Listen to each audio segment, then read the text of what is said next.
The country is making approximately $2 billion a day. And when you think of it, we've never done that before, never come close to it. And the number is probably $3.5 billion a day. And that makes us a very strong country. But we have Scott here and Howard and some of the people that are working on deals. And the biggest problem they have is they don't have enough time in the day. Everybody wants to come and make a deal. And we're working with a lot of different countries. And it's all going to work out very well. I think it's going to work out really very well. But we're in good shape. There's no inflation. There's very little inflation. And I went 4 years without inflation, and I took in hundreds of billions of dollars from China and others, taxes in China. But we took in hundreds of billions of dollars a year from China, and we had no inflation, essentially. So we think we're in very good shape. We think we're doing very well. Again, there'll be a transition cost and transition problems, but in the end, it's going to be a beautiful thing. We're doing again what we should have done many years ago. We let it get out of control, and we allowed some countries to get very big and very rich at our expense, and can't let that happen. It's not a sustainable formula. So I wanted to just thank everybody at the table, and maybe I'll go around and ask some of you a little short couple of answers. Pete just got back from Panama, and he's been all over the place, and you want to give us a little report on that and whatever else you might have to say. Everyone at this table is doing an incredible job, by the way, I have to say. Incredible. And the relationships it's like they're friends. There's really, the relationships are very strong, really good, really strong. And these meetings are very good. And I think, I don't believe there's any other president that allowed the press to come into a meeting such as this. These are very sacred meetings. These are very private meetings, but we have nothing to hide. And I think it's good. I think it's a good, we want to be, a word you like to use, Jeff, is transparent. So we want to be transparent, and we'll do that by starting with Pete. Go ahead, Pete. Yes, Mr. President, we just got back from Panama last night. We were at the Panama Canal with their Southcom commander ships, F-18s, troops, and signed a couple of historic deals. One which is with the Panama Canal Authority, a framework for U.S. vessels, first and free through the Panama Canal. Right. And then also a memorandum of understanding with their security minister for the presence of U.S. troops. Fort Sherman is an old U.S. base there, as well as a naval station and air station jointly with Panama to secure the Panama Canal from Chinese influence. That's something you said, we're taking back the canal. China's had too much influence. Obama and others let them creep in. We, along with Panama, are pushing them out, sir. And so we had a very successful trip there. President Molino, sends his regards, very complimentary of the U.S. He's a great ally, and I think they want the Communist Chinese out. And with our troops there partnering with their forces, we've got a chance to push them all the way out, sir. We've moved a lot of troops to Panama and filled up some areas that we used to have, and we didn't have any longer, but we have them now. And I think it's in very good control, right? Yes, sir. Okay. Thank you, Pete. Very good. Howard? So, so we've have so many countries to talk to. It is, it's incredible. I think Scott and I'm not sure we could ever have enough time in the day to talk to all these countries because they want to talk and they want to talk now. And they have come with offers that they never, ever, ever would have come with, but for the moves that the president has made, demanding that people treat the United States with respect. We're getting the respect we deserve now, and I think you're going to see historic deals one after the other. And then I'm very excited that within a week and a half, we're going to start with the gold card, and the Trump card is coming out, and we're very excited about that, and that's coming soon. So very excited. Thank you very much. Good job. Linda? Well, on a couple of fronts, we have been addressing the issue of anti-Semitism on campuses. There's been some grant funding and contract funding that we've reviewed, and some canceled and some we've put on hold, waiting for that. while we do an investigation. On the other side of what my responsibilities are in having education go back to the states, we're meeting and talking with governors. I was with, this week, all 50 commissioners of education around the country, and because we also want to provide them with tools and best practices as education does move back to the states. Making great progress, great response from the states, and very positive. And what about colleges? You're holding back $400 million from Columbia, From Columbia. $8 billion from Harvard. Can you imagine the money we pay Harvard? They have a $60 billion fund, and we're giving them $8 billion, and we're trying to figure that out. And then they hire de Blasio, the worst mayor in the history of New York, and they hire the woman from Chicago who was a disaster, total disaster, and they pay them massive salaries, and they're supposed to be teaching you government. That's not Harvard. That's not Harvard the way it used to be. So, do you have anything to say about that? The dollars you're holding back from quite a few universities that were not behaving. Yeah, and the other, there's some Princeton, Cornell, others that are coming in, and actually getting calls now from the presidents of the universities who really do want to come in and sit down and have discussions. And so we're investigating them, but in the meantime, we're holding back the grant and the fund money. Okay. Great job. Thank you. Very thankful for the House voting for the President's budget resolution along with the Senate bill. Made a ton of progress this week in working with members to ensure that a desire for flexibility in the Senate was not misconstrued as a desire not to slow and do spending reforms. And so we're very thankful for that. And now we can get after writing that bill, getting the President as big a package of his agenda to his desk. So very good week. Good. That's right. We just got the House vote, and now we're well on our way to getting, as we call it, the great big beautiful bill. It's a beauty. There's never been a bill like this one. We're trying to get it all into one beautiful bill. It's tax cuts, regulation cuts, and many other things. The border, a lot of money for the border. Well, you're doing a fantastic job.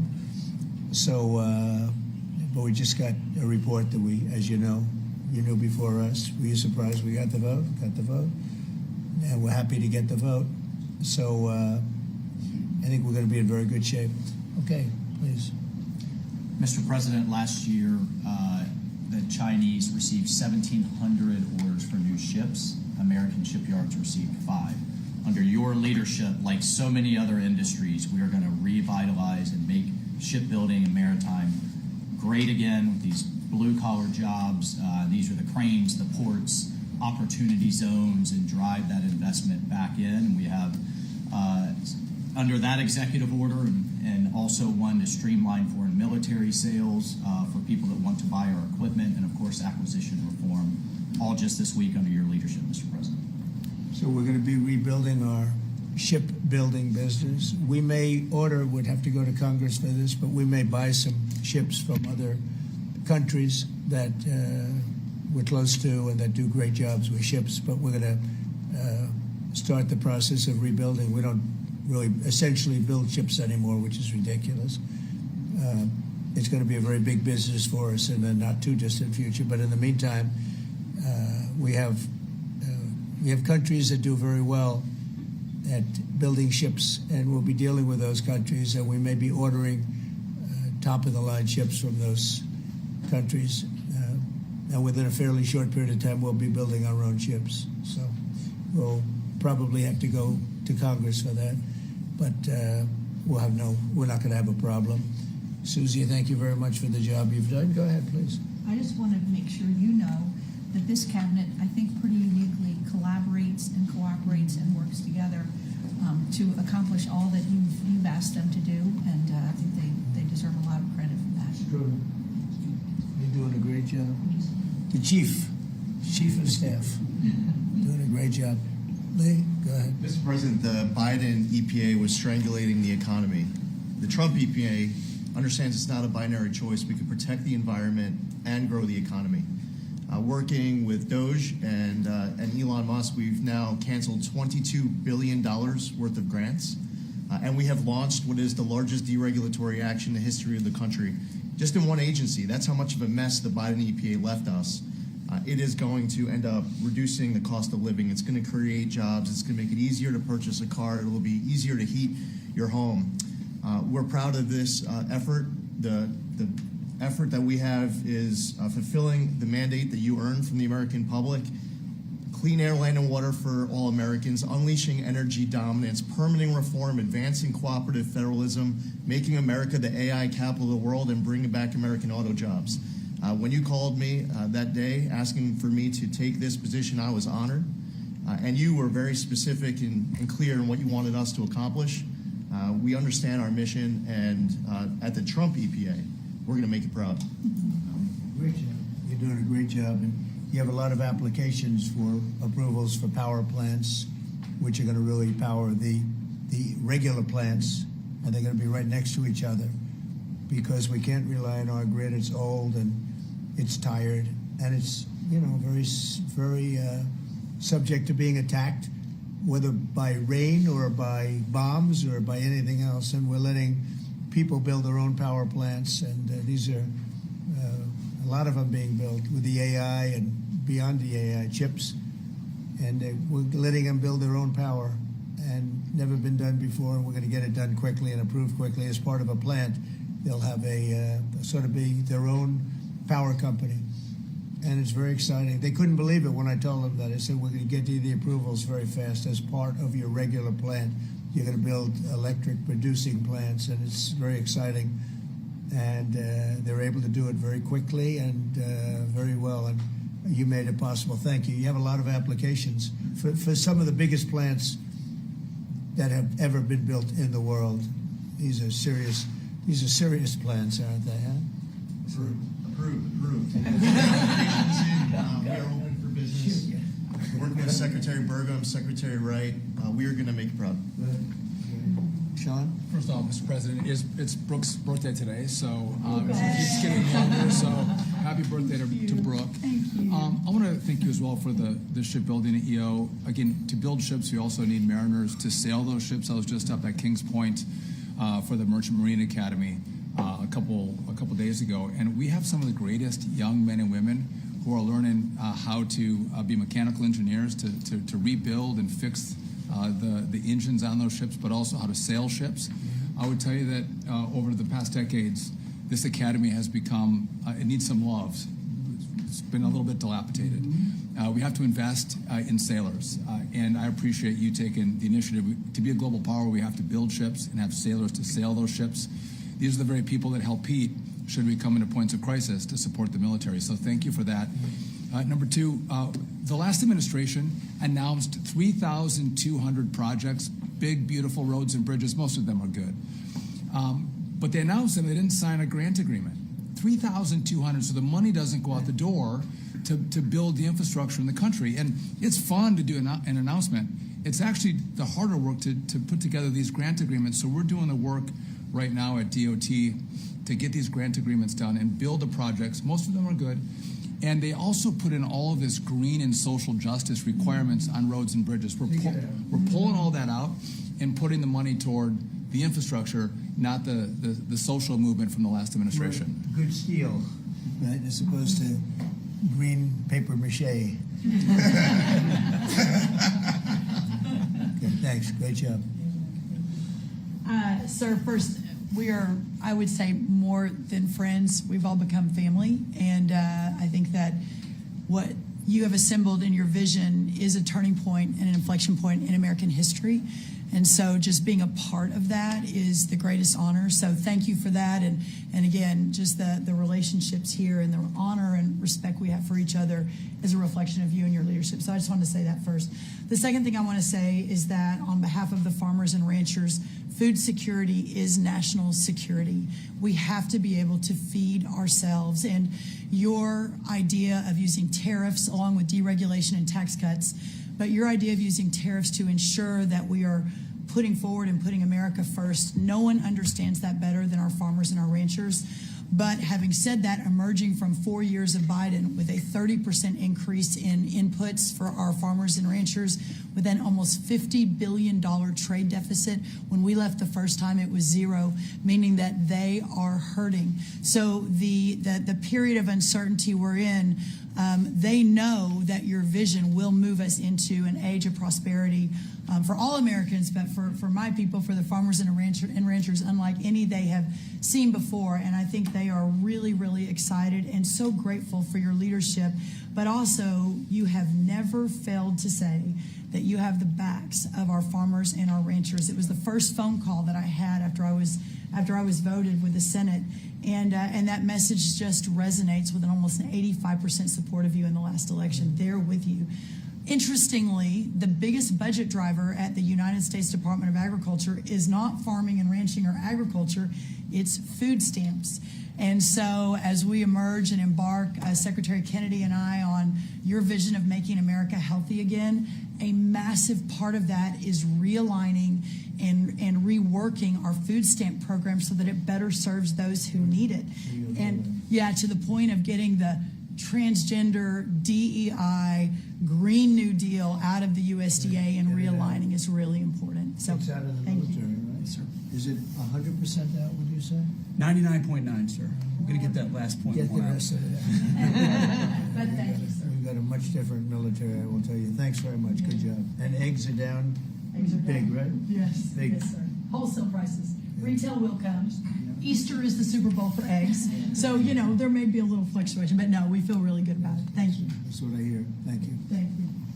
Good. I'd echo what Howard said on the trade cube, that we've got over 75 countries that want to come in. So it'll be Treasury, Commerce, Jameson at USTR, and we're putting a process in place. And as you said, you're going to be part of the negotiations too, because I've had these countries call me up and Secretary Bessem, we're happy you're going to be negotiating. Well, President Trump's going to be involved too. Every detail. Bring your best deal on the budget.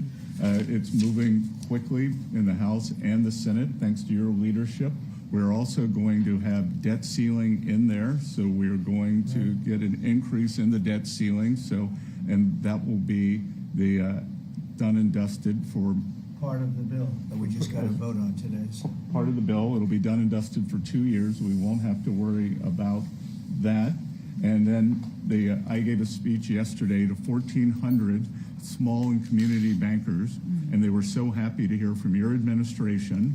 And I told them Wall Street's done great for the past 4 years, 10 years, 20 years. It can continue doing great, but it's Main Street's turn now, and it's those small bankers through deregulation, through emphasis on Main Street, your Main Street agenda, bringing back jobs, that is going to power the smaller communities. And then finally, the bond auction went very well yesterday. We had a lot of foreigners show up as the support, showing that the U.S. is still the best place to invest. The inflation report, as you said, was quite good.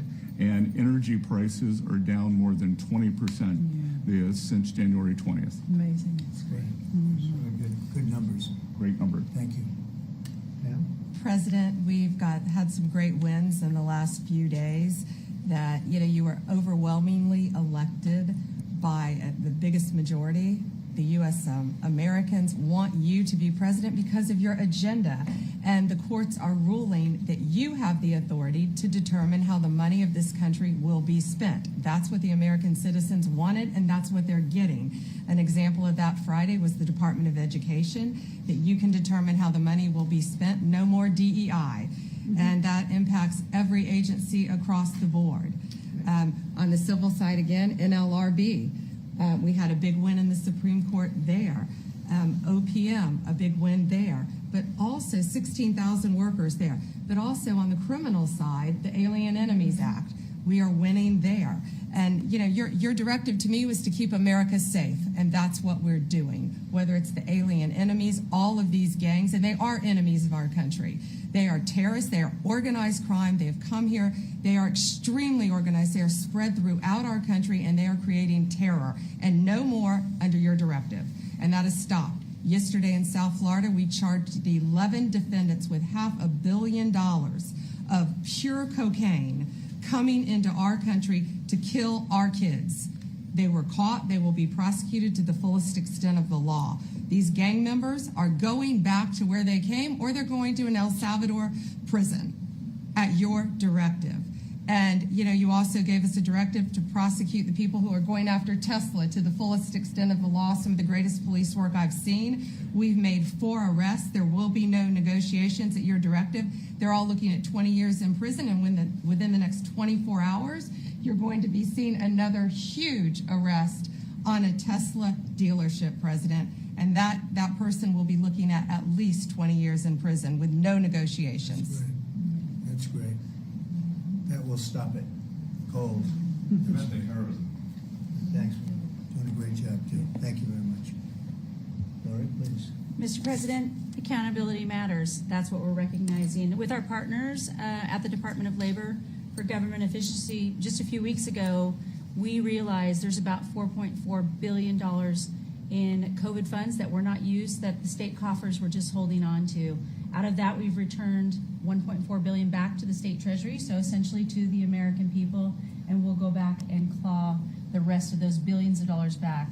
And on the heels of that, late last night, we're understanding unemployment insurance fraud. That trust needs to be whole for the American people. When we need it for who deserves it. That's not what we're seeing in the numbers that we saw last night, again, exposed by our partners at DOGE at the Department of Labor. Since 2020, over $400 million of payments have gone out already. And when you hear these numbers, apparently in the United States, we have over almost 25,000 people who are over 115 years old who are collecting $59 million that we have sent out to people. Talk about fraudulent behavior.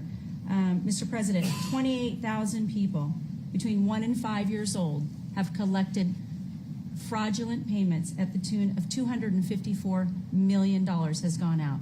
And lastly, 10,000 people who have not been born yet, 15 years into the future, $69 million, and they haven't even been born yet. In one case, they will be born 129 years from now.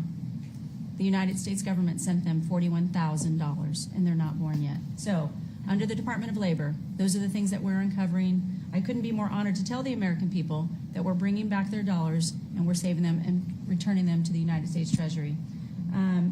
Also, jobs numbers. Last Friday, 228,000 new jobs were reported. That is good for the American people. That is my primary job, is to grow that workforce under your leadership. So we've kicked off the America at Work tour, and we'll be visiting all 50 states, and I'll be working with my colleagues here to do just that. So thank you, Mr. President.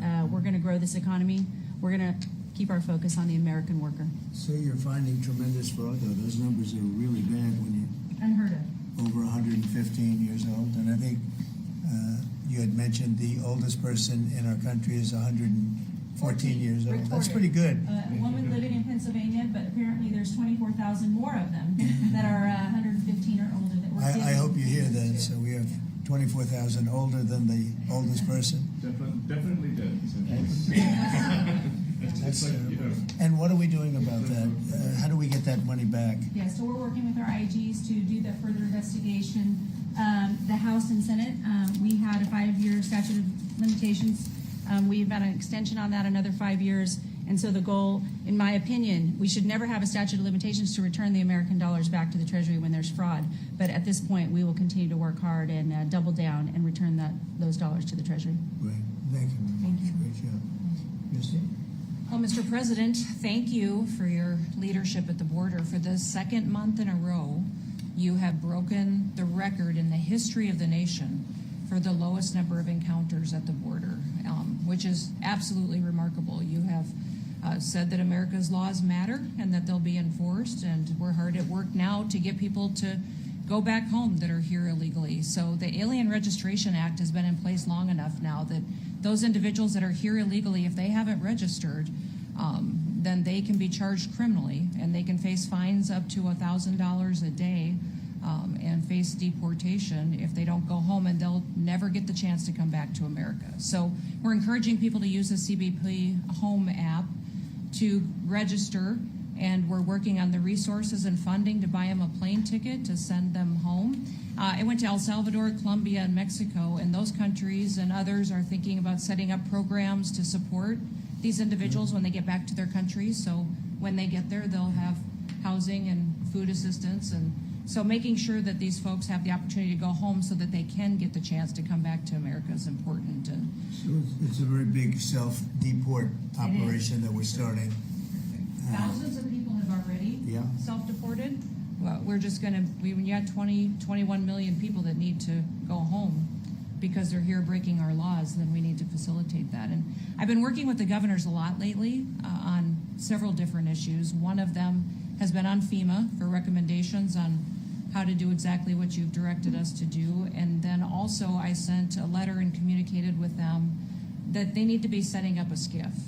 Some of our governors don't have secure facilities to have national security issues. I think one of the jobs Homeland Security has is to give communication down to states, to local cities and communities. And so recommending they get a SCIF, they have secure comms with them at all times or nearby so that they can have national security conversations, and then to have somebody in their office designated that is their communications person. A lot of them have emergency management officers, but they don't necessarily have somebody designated when it comes to a national security issue that we may need to communicate with them on. And I think American people need to know that Real ID will be required to travel on May 7th. So those governors have been notified to communicate that at home. We don't want anybody to get delayed and not be able to travel when they get to an airport. And this will also help us bring integrity back to all of our IDs and how they're used for issuing driver's licenses. And governors know how I feel about making sure their driver's licensing system has integrity, because a lot of people use their driver's license to vote. And the backbone of our country and the foundation is election integrity. So we're giving all those directions to our governors and communicating that so they can lead on it as well. And we're going to work with people so that if they go out in a nice way and go back to their country, we're going to work with them right from the beginning on trying to get them back in legally. Is that right? A chance to come back. So it gives you real incentive. Otherwise, they'd never come back. They'll never be allowed once a certain period of time goes by, which is probably going to be 60 days.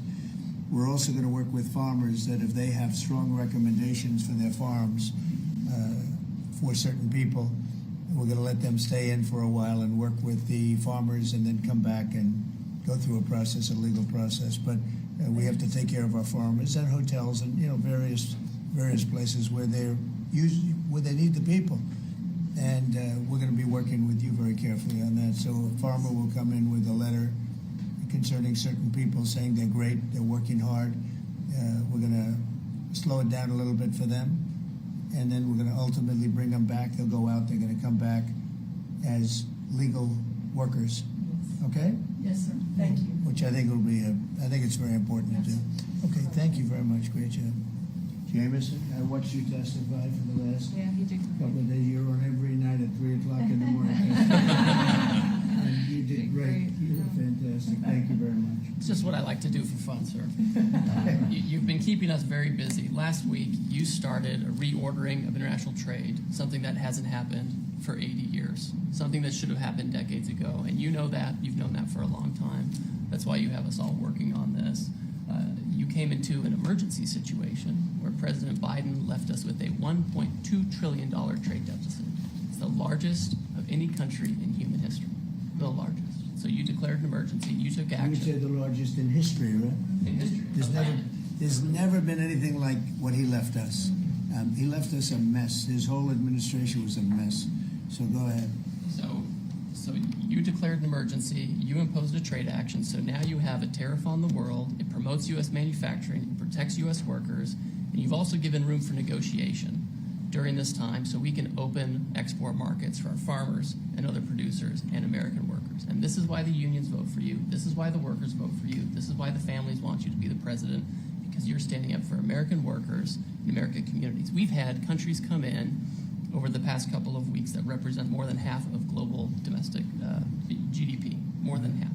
That's who's coming in to talk to you and to your advisors about how to have reciprocal trade, how to have fair trade. Would have happened without you.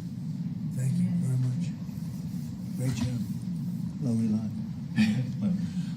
Well, thanks to your fantastic leadership, this amazing cabinet, and the very talented Doge team, I'm excited to announce that we anticipate savings in FY26 from reduction of waste and fraud by $150 billion.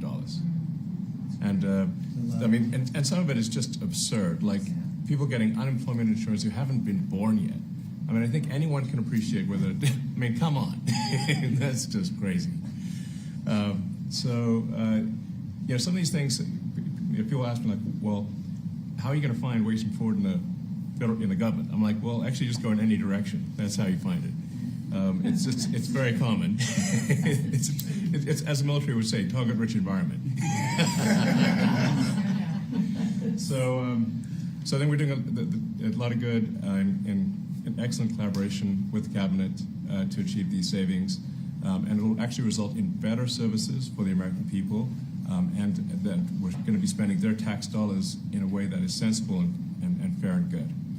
And your people are fantastic. In fact, hopefully they'll stay around for the long haul.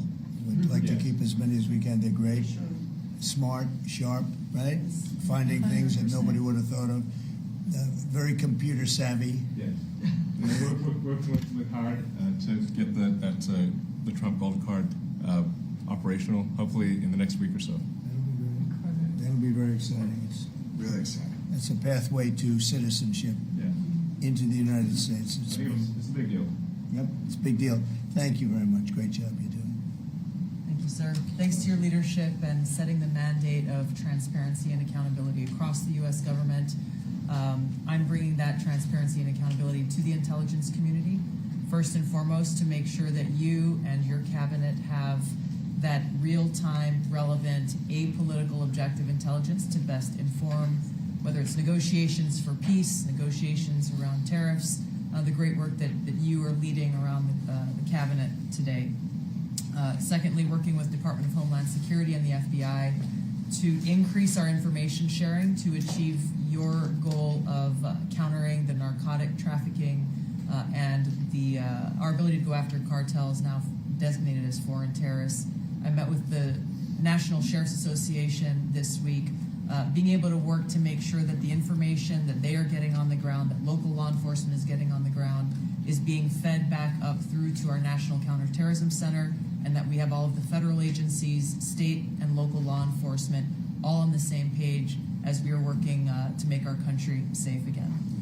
And lastly, sir, as you know, declassification and rooting out weaponization, politicization of the intelligence community is a huge priority. You know more than anyone else the very dangerous and negative consequences of that. I've got a long list of things that we're investigating. We have the best of the best going after this. Election integrity being one of them. We have evidence of how these electronic voting systems have been vulnerable to hackers for a very long time and vulnerable to exploitation to manipulate the results of the votes being cast, which further drives forward your mandate to bring about paper ballots across the country so that voters can have faith in the integrity of our elections. And lastly, we've been scanning. I've had over 100 people working around the clock to scan the paper around RFK, Senator Robert F. Kennedy's assassination, as well as Martin Luther King Jr.'s assassination. These have been sitting in boxes in storage for decades. They have never been scanned or seen before. We'll have those ready to release here within the next few days. That's great. Bobby, how do you feel about that? That's hitting, I'm very gratified close, to get. that's hitting close to home, isn't it? no When you think, I'm Yeah. thinking about Bobby when that statement's made. I'm very grateful to you, Mr. President. Good. And you'll let Bobby see some of this because, you know, it's very personal stuff. But it's time. I've asked him, and his response is, put it out. The world needs to know the truth. And his uncle that's been out, and anything that hasn't been out, they can go to your offices and see, right? Everything that we have within our possession, it's either online or it's physically at the National Archives and Records Agency. We also have hunters going out, Mr. President, and looking in the storage lockers at FBI and CIA and other agencies, specifically to find if there is anything else that has not been reported. We're actively going out and trying to search out the truth. Okay. Yeah, we want to get it all out. Yes. 100%. Good. Thank you very much. Good job, Dustin. Mr. President, on behalf of America's manufacturers, I want to thank you for standing up to the Chinese Communist Party and fighting for our main streets, for our workers, and for those that make things in America. I'm out on a Made in America manufacturing tour, and as I go across the country, people are grateful to have a president who's not just fighting on the tariffs fronts, but to get inflation down, to create jobs. After Biden destroyed 110,000 manufacturing jobs in just his last year, you've already brought back thousands and thousands of manufacturing jobs. So the American worker is grateful. Main Street is grateful for you. And at the agency level, we're making sure that manufacturers have access to the capital they need, but we can't do that if we're not fighting fraud. So we've modified our loan applications to have citizenship verification, to make sure we have birth dates, common sense principles around lending that the Biden administration had waived. They waived $450 million of fees in 1 year. We're restoring that for the American taxpayer. And the American taxpayer, as tax day approaches, April 15th, they need to know that this cabinet, this administration, and thank you Elon Musk and Doge for fighting for the American taxpayer to make sure that their hard-earned dollars are well spent, that they have a return on investment for this country, and that we're fighting for them just as you are every single day. So thank you, Mr. President. Thank you very much. Mr. President, we are working at HHS to advance your agenda to make America healthy again. I'm working with Lee Zeldin to reassess the fluoride rules based upon the August release by the National Toxicity Program of new science that shows a direct inverse correlation between exposure to fluoride and IQ loss, particularly in children. Lee and I were in Utah this week, to announce that Utah became the first state in the country to ban supplemental fluoride. I'm working with Brooke and governors now in 24 states who are advancing MAHA legislation to get soda pops off of the food stamp program, off the SNAP program. We've launched Operation Stork Speed to get the bad chemicals out of baby formula. We're working with governors across the country to get good food into the school lunch programs and to get rid of food chemical dyes and other bad chemicals that are in our food. We've shown now that this directly affects academic performance, violence in the schools, and mental health, as well as physical health.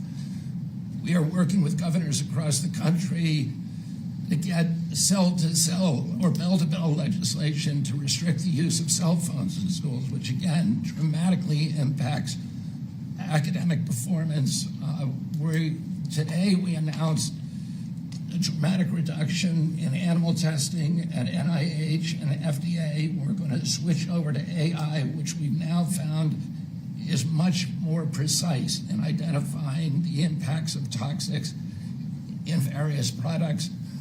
We're working with Elon, who's done an incredible job to eliminate the redundancies and to streamline operations at all the health agencies and to recalibrate our trajectory to your agenda of making America healthy again. And finally, the CDC has done an amazing job at getting the measles outbreak under control. We have about 680 cases now in 22 states, compared to the same outbreak in Europe, which is 127,000 cases and 37 deaths. Our numbers in this country have now plateaued. And I want to thank CDC for that. And we're trying to refocus the press. We've had 3 measles deaths in this country over 20 years. And we're trying to refocus the press to get them to pay attention to the chronic disease epidemic as you've asked us to. We have now 38% of American youth are pre-diabetic. This was unknown 30 years ago. Every child that becomes diabetic, there should be a headline about them. We have 100 million adults who are pre-diabetic or diabetic.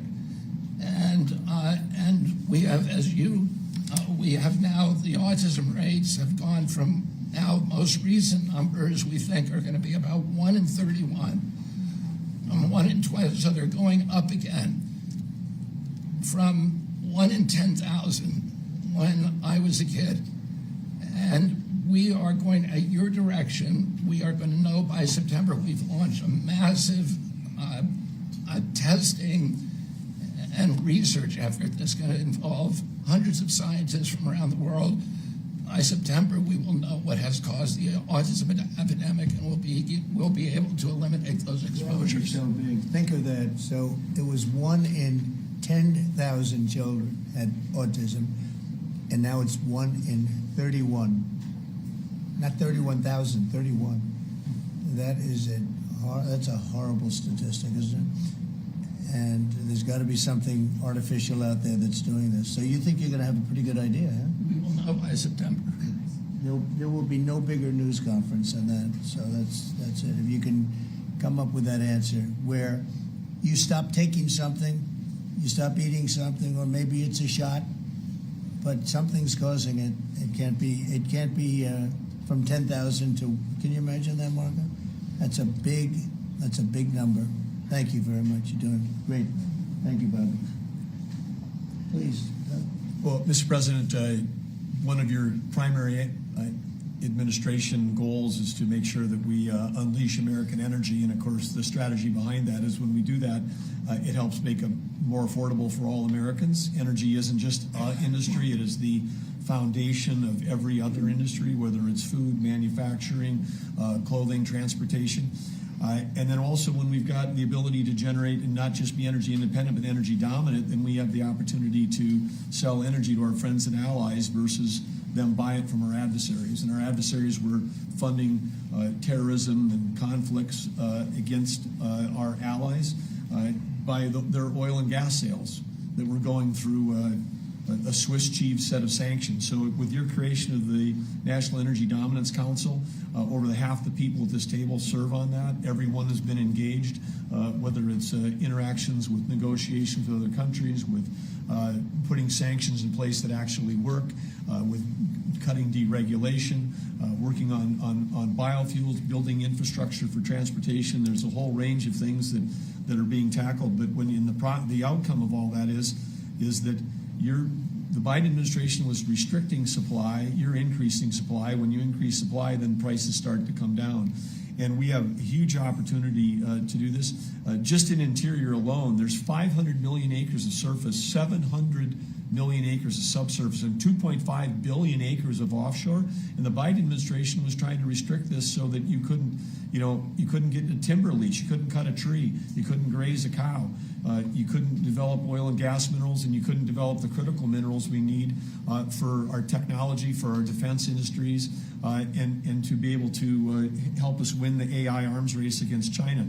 So we're opening up this, and with your executive orders and your work, we've on Tuesday, historic day, you ended the war on beautiful clean coal, which has been going on since Obama took office. China gets 60% of their electricity from coal. They're opening up they've opened up 94 gigawatts of coal in the last year as part of this AI arms race. 94 gigawatts, that's enough for 94 Denvers to be able to, 1 gigawatt per metro area like that. It's unheard of. So we have an opportunity under your leadership to come back. The Gulf of America had its first offshore lease sale, which is scheduled for later this year, but that was the industry loved that because we're now, the Gulf of America is now open for business again. And there's as much as 7 billion barrels of oil accessible now. They've increased the upside of what they think that is.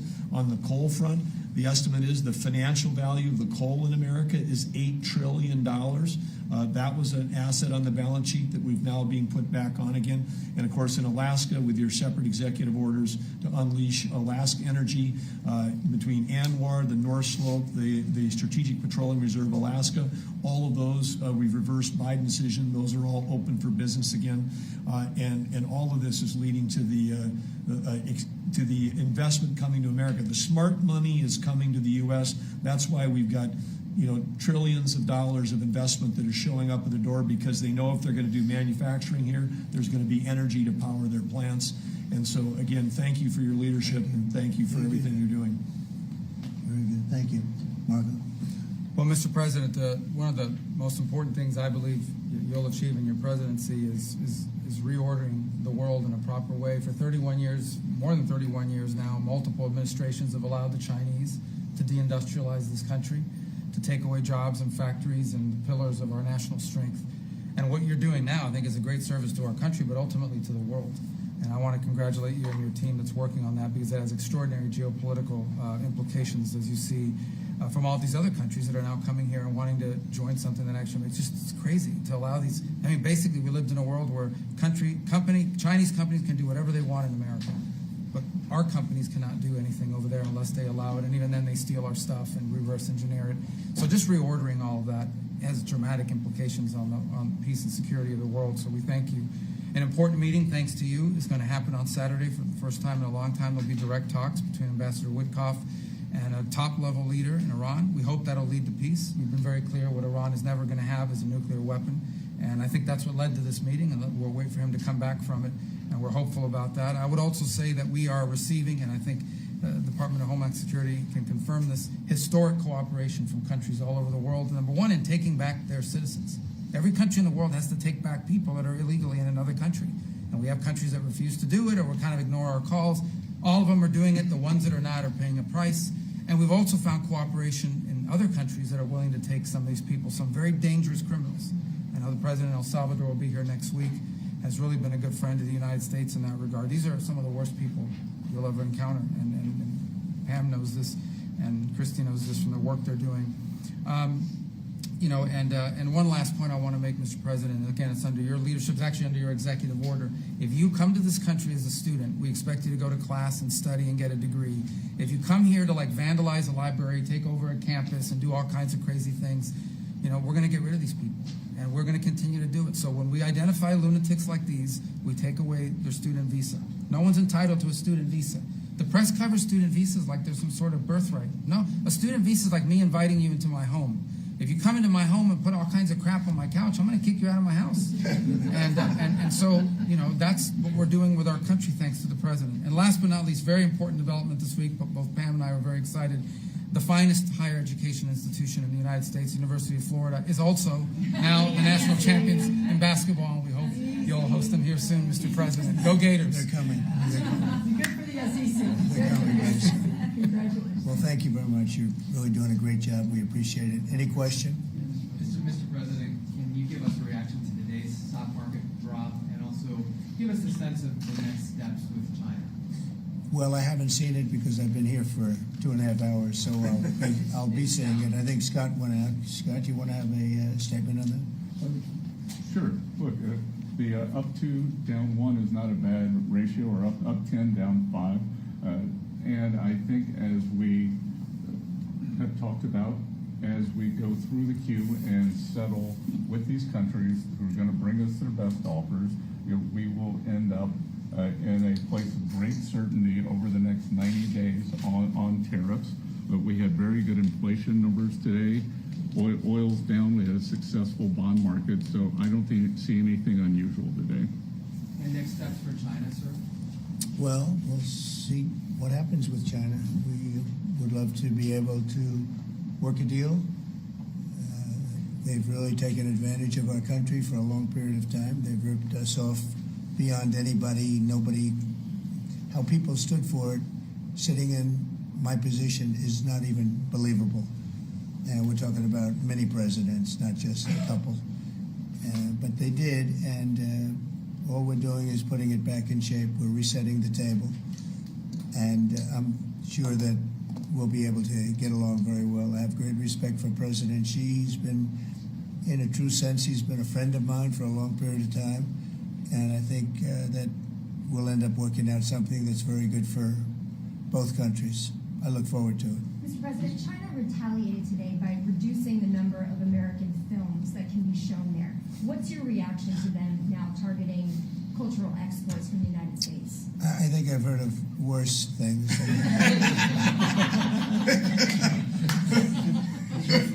Yes, please. Also on China, the Ukrainians say they have evidence that Chinese soldiers have been found fighting for the Russians in Ukraine.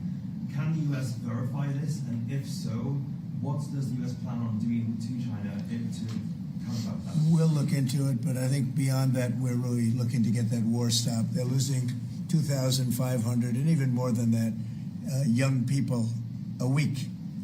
They're Russian and they're Ukrainian. They're not American, but they're people. And we're seeing if we can get it stopped. And I think we're making progress. I appreciate the ballerina who was released. That was at the request of a very good friend of all of ours, actually. Dana White called me and he said it's the friend or the relationship of one of the fighters for UFC or one of the fighters. And Dana's an incredible guy, and we spoke to President Putin about it, and they made a deal. They released the young ballerina, and she is now out, and that was good, so we appreciate that. We hope that we're going to be able to make a deal relatively soon with Russia and Ukraine to stop the fighting. It's so senseless. It's such a horrible thing. It would have never happened if I were president, but it did happen, and we were given that card. And I think we're going to get it. I think we're going to get it stopped. Got to get going. We got to get it. We have to move it faster. Likewise with the hostages, we're making progress. There's 59 hostages, but only 24 of them are living, and that's the way it's been presented to me by the mothers of some of the dead, mothers and fathers of some of the dead hostages, and they want the bodies of their baby, as they say, their baby, their young boys. They want them back as much as if they were alive. It's amazing because when I met the hostages 2 weeks ago here, I couldn't believe what they had to go through, by the way. But when I met them, they said, yeah, there's 59, but 24 are living. And they actually consider, I guess if you're a parent, you do consider it this way, that the remainder who are dead, 24 that are alive, the remainder that are dead, they want them back just as much as they would want them back if they were alive. It's really pretty amazing and pretty sad. So we're getting close to getting them back. We have a lot came back. A lot of people are very grateful. Some came back in pretty bad shape. Some came back, they're okay. I think they're going to be scarred mentally for a long time because if you sit down and talk to them as I have, what they went through is incredible. But we're making progress. We're dealing with Israel. We're dealing with Hamas, and it's a nasty group. Mr. President, how close are you to the first country coming to actually make a deal with the United States over tariffs? Is it days, months? Well, I think it's very close, but we have to have a deal that we like. We don't want a deal that's going to be a bad deal, or I could make every deal in one day if I wanted to. I could do this in one day. I could just say, here's what we'll do. And I was saying to the people before, to Scott, mostly to Scott and Howard, and some of the other people that work with us on the negotiations. We have a lot of law firms that have paid me a lot of money in the form of legal fees. We're going to probably use those firms to, if we can, I think we can. I'll make a contribution to the country, but they're great firms. They're the best firms, the biggest, and really the most prestigious. And we may be using them to help you guys out because you're going to need a lot of lawyers. And I'm not sure Pam's going to be happy if I say, can you send over about 200 lawyers that work on trade? She's working on criminal stuff, and I think that's going to be her focus more than anything else. So we'll find out if we can do that. But we have a lot of lawyers that you've been reading about where they paid $100 million a firm on average. Now we have the final 4 or 5 are at $125 million. So I have a lot of legal fees I could give to you people, and we might as well use them. Hopefully I won't need that many legal fees or that much. I may. Who knows? After it ends, after we leave, maybe I'll need it. But if I do, it's not going to be very pleasant. So I think we're going to try to use these very prestigious firms to help us out with the trade because we have a lot of countries, but we want to make deals that are proper for the United States. Not just we can make deals easily. We want to make them proper. Mr. President, if you aren't able to reach the deals that you want to see at the end of the 90 days, will you put those higher tariffs in place, or will you extend? Well, that's what would happen. I mean, if we can't make the deal that we want to make, or we have to make, or that's good for both parties. It's got to be good for both parties. You wouldn't. And then we go back to where we were. Go back to the numbers that you announced last week. I think so. You wouldn't extend the pause. Yeah, we'll have to see what happens at that time. Thank you, Mr. President. You said yesterday you were considering some exceptions for companies. Can you talk about what you're considering, and then also on the reciprocal tariffs, you said it'd be substantially lower. Is the same math formula going to be used, or is that tossed out? I'm not considering now for any country or company, but it's possible that I would. But I'm not. We don't have that situation right now. People understand where we are, what we're going to do, but it could happen. It's called flexibility. You have to have certain flexibility. Mr. President, what are you planning on using the money that you're gaining from revenue through the tariffs on? Paying down national debt, reducing taxes, creating good budgets, helping Christie with the border and all of the other things. I built hundreds of miles of wall, as people now understand, 571 miles of border wall in the first administration. But we're going to beef it up, and we're going to add more. And the numbers are incredible. Really, the numbers are what's taken place. We had great numbers, but these numbers are topping my last administration. And Christie and Tom Homan have done an amazing job. But it's an expensive process. This weekend, where they used to have hundreds of thousands of people standing there pouring through the border in Tijuana, Mexico, this weekend they had nobody. You had a man sweeping this massive piece of concrete, which is, the area where they said massive. And I've looked at that during the Biden administration. You couldn't see a piece of that concrete. There were so many people on it. You couldn't, if you had helicopter shots, you couldn't see concrete. Now, this weekend, you had nobody there but a man with a broom sweeping it and cleaning it up. Pretty amazing. It's really an amazing job. But it will be used for that. It'll be used for a lot of things.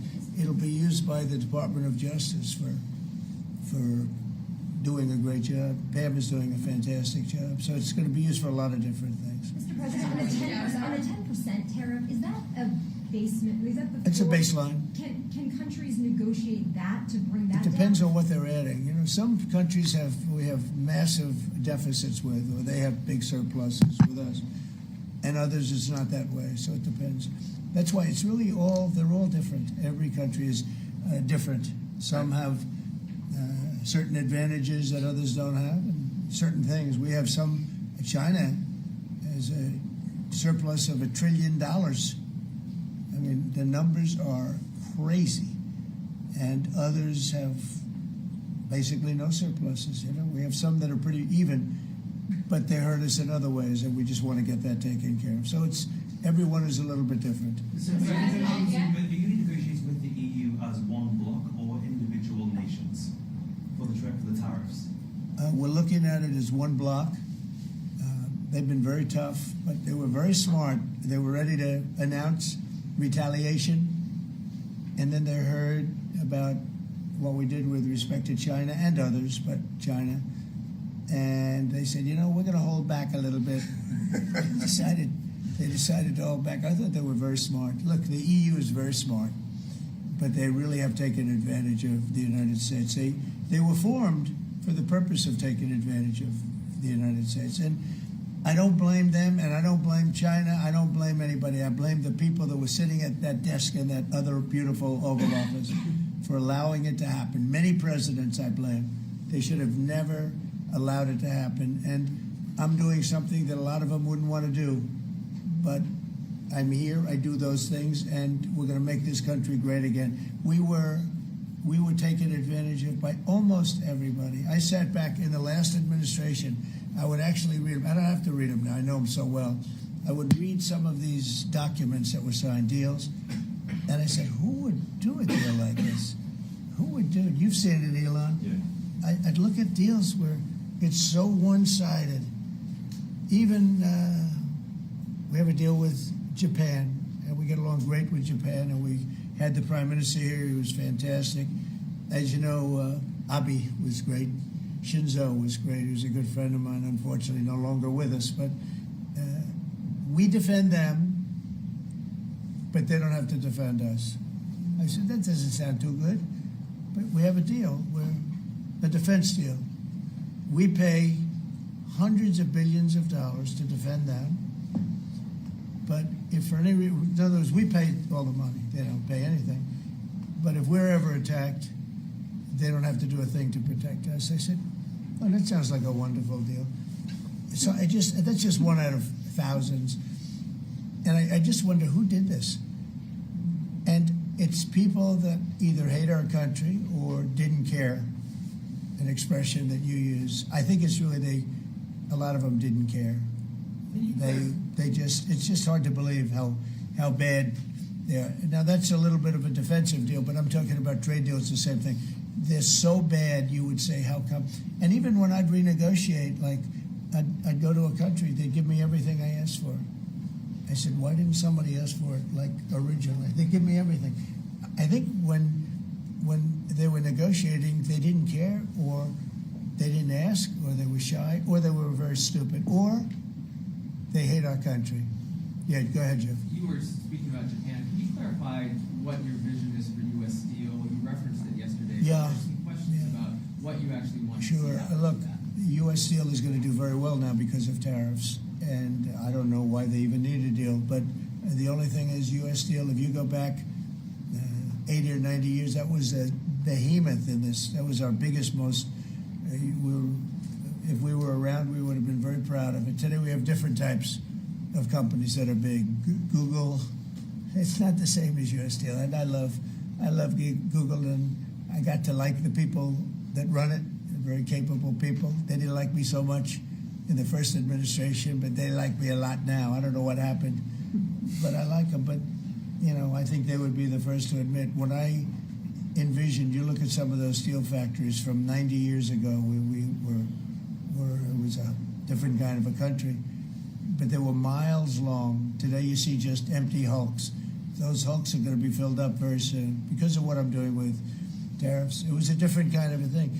But if I didn't do that in the first term, my first term, if I didn't put tariffs on, we would have, because China and others were dumping steel, billions of dollars of steel. Our steel companies were all closing. Every we wouldn't have one steel plant open. And now we have a steel industry that's doing very well, but soon it's going to be thriving, really thriving. And those factories are going to be filled up, but more importantly, they're going to build brand new ones. Nucor and so many other companies call me, Nucor being a big steel company. They're building massive new steel plants, and it's great. And likewise, car companies. We have many, many car companies. 3 of them, I'm not looking to hurt Mexico, and I like Mexico. And by the way, I think the new president is a terrific person, a fantastic woman.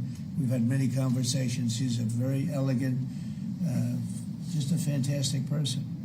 And she's been very nice, very, very nice. But I'm not looking to hurt them, but we have 3 car plants that were under construction in Mexico. They stopped constructing, and now they're going to build in the United States because of tariffs. See, we should have never let this happen, because whoever it was that was president at the time, we lost 90,000 plants and factories since NAFTA. 90,000. It's not believable. How about that, Lori? You're in that sort of world of factories and build back plants. the manufacturing, construction jobs, bring those workers back home. That's right. We're going to bring them all back. But think of it, from that period of time, which isn't so long ago, we lost. I said the other day, if you had a map on a big wall like this, and if you had pins, 90,000, I don't know if you'd have enough.